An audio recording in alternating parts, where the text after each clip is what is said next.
I'm Bertram de Souza, veteran Mahoning Valley journalist who wrote extensively about Youngstown State University during my 40 years with the Youngstown Vindicator.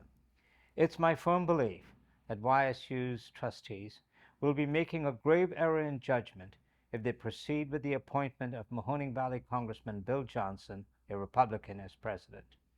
There's a special meeting of the trustees this afternoon at which students, faculty, and others are expected to voice their opposition to Johnson's selection. Youngstown State can ill afford to be sidetracked by a controversial decision that will have long-term negative ramifications.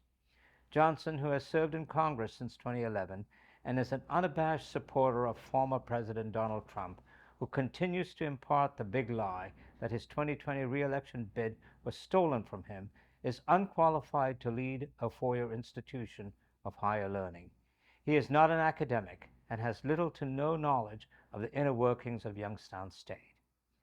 My insistence that an individual with strong academic credentials is essential during these challenging times in higher education is not new.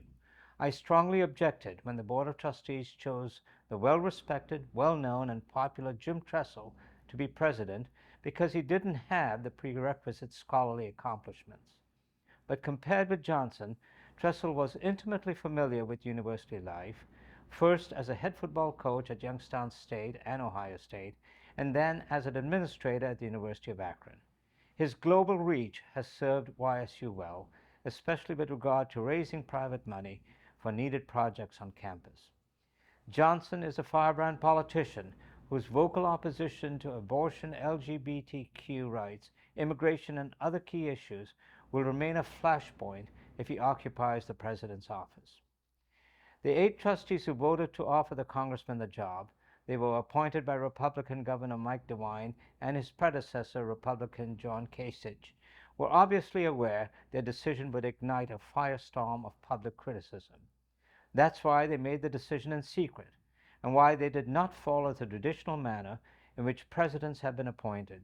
Indeed, while the majority insists Johnson was selected from 3 finalists in the search conducted by Whit Kiefer, the names of the other 2 have been kept under wraps. Why?